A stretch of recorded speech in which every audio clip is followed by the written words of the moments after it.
কিছু কিছু দিন স্পেশাল না হলে কিভাবে হয়। অবশ্যই আমাদের দিনগুলোকে সুন্দর করতে হলে আর সুখময় করতে হলে সবসময় একঘেয়েভাবে কাটানো যায় না, তার জন্য কিছু কিছু দিন বেছে নিতে হয় স্পেশাল করার জন্য।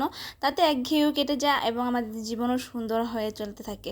তো শুভ সকাল, কেমন আছেন সবাই? আশা করছি সবাই খুব ভালো আছেন, আমিও ভালো আছি। তো এইদিকে আজকে আমি রান্না করব সবজি তরকারি আর ডাল আর হলো পটল ভাজা। তো আমি এইখানে সবজিটা রান্না করার জন্য পাঁচফোড়ন দিয়ে শুকনো মরিচ দিয়ে বসিয়ে দিয়েছি। আর এখানে আমি অনেক রকমের সবজি কেটে নিয়েছি, যেমন মিষ্টি কুমড়া, বরবটি, তারপর কাঁঠালের বিচি, শসা, পেঁপে, ভেন্ডি, এমনকি সাথে দিয়েছি পটল, পেঁপে। তো আমি এখন সবজিটা রান্না করে নিব। সবগুলো সবজি দিয়ে দিয়েছি কড়াইয়ের মধ্যে, এরপরে লবণ দিয়ে ভালোভাবে নেড়ে দিচ্ছি। এরপর দিয়ে দিচ্ছি হলুদের গুঁড়ো, দিয়ে ভালোভাবে সবজিটাকে মিক্স করে নিব। এরপর আমি দিয়ে দিচ্ছি আদা বাটা। আদা বাটাটা ফ্রিজে ছিল ডিপের মধ্যে, তার জন্য চাক হয়েছিল, তো আমি ভেঙে দিয়ে দিয়েছি, এটা গলে যাবে। এইদিকে আমার সবজি তরকারিটা প্রায় হয়ে আসছে।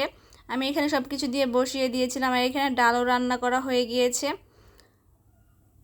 এদিকে ভাতটাও রান্না করে নিয়েছি। তো আমার সবজি তরকারিও রান্না শেষ।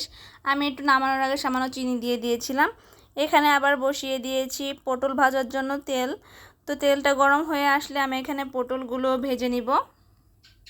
তো আমি একে একে সবগুলো পটল দিয়ে দিচ্ছি।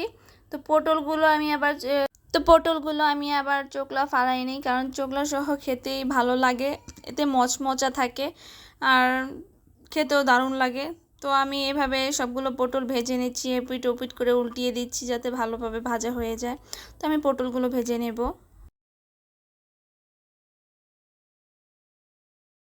তো এইদিকে খাওয়া দাওয়া করে ঘুমিয়ে পড়েছিলাম আমার মেয়েকে নিয়ে। তো বিকেলের দিকে একটু ছাদে গিয়েছিলাম। ছাদে গিয়ে দেখি আমার একটা পেয়ারা গাছ আছে, সেখানে পেয়ারাগুলো মোটামুটি বড়ই হয়েছে।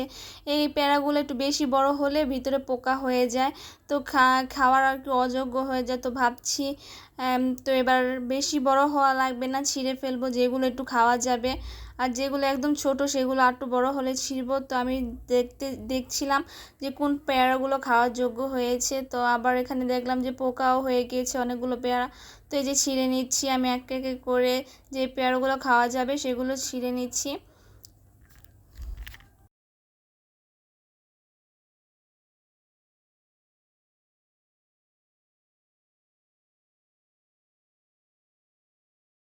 তো আমি এই চারটি পেয়ারা ছিঁড়ে নিয়েছি। দেখলাম যে এই চারটি পেয়ারাই মনে হয় মিষ্টি হবে, কারণ ওইগুলো বেশি ছোট, ওইগুলো একটু বড় হলে খাবো। আর এইদিকে ছাদে দেখলাম যে ড্রাগন গাছও হয়েছে, ড্রাগন গাছের মধ্যে ফুল এসেছে, ড্রাগন ফল হবে। তো এখানে কয়েকটা ড্রাগন ফুলই এসেছে। তো এইদিকে আবার সন্ধ্যার দিকে বাবা বাহির থেকে বিভিন্ন কিছু নিয়ে আসলো, দেখলাম বের করে, যেটা লাচ্ছা পরোটা। আমি আবার চিকেন মোগল চাপ দিয়ে লাচ্ছা পরোটা খেতে সেরকম পছন্দ করি। তো বাবা যেহেতু বাইরে গিয়েছিল, সেই জন্য আমার জন্য লাচ্ছা পরোটা। আর এই যে এখানে আবার নিয়ে এসেছে ফিরনি, এখানে বাবা আমার জন্য ফিরনি নিয়ে এসেছে, চিকেন মোগল চাপ, লাচ্ছা পরোটা, সাথে এখানে আবার সালাদও দিয়েছে।